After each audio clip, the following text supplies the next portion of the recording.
Imagine risking your life for your country, serving in Iraq, Afghanistan, or some distant base, and then coming home to a job rejection, a 6-month wait for mental health care, or worse, a shelter bed instead of a warm home.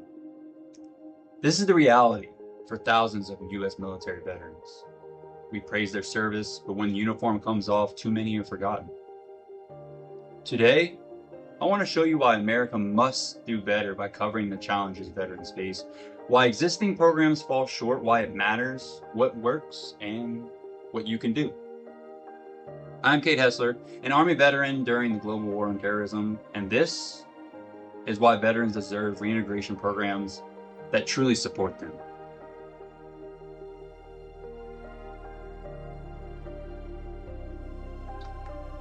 First, let's be clear about the scope of the problem.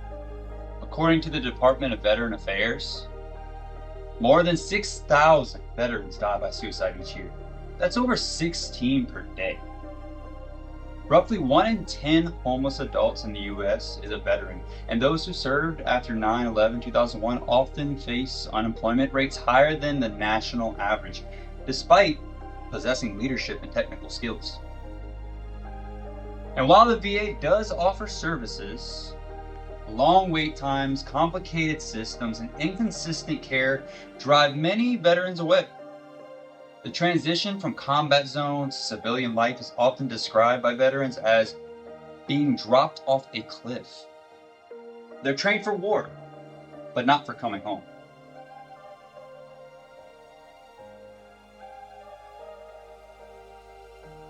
Our current reintegration efforts are a patchwork of programs. Some run by the VA, some by nonprofits, others by local governments, but few work together. Veterans often have to navigate multiple bureaucracies, re-explain their trauma to different providers, and fight just to get a job interview and medical treatment. Pretty awful, right? Mental health care is underfunded. Career training doesn't always match market demands, and support for families who also bear the weight of service is minimal.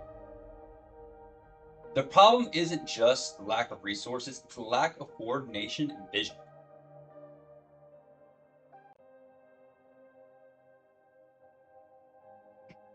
Let's remember, these are people who risked everything, health, family, even life itself, for our country.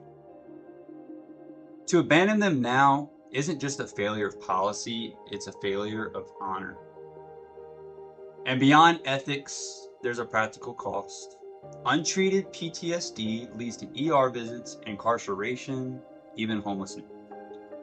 We can see it live in the streets just outside this very building.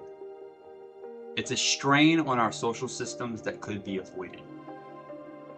When veterans are supported, they become incredible assets.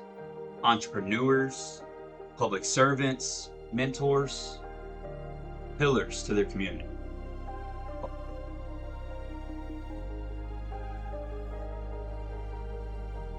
So what does real reintegration look like?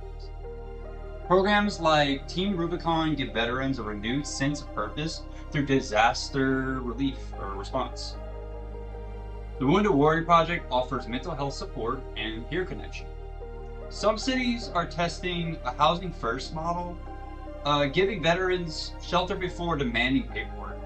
But these programs need scaling and they need support.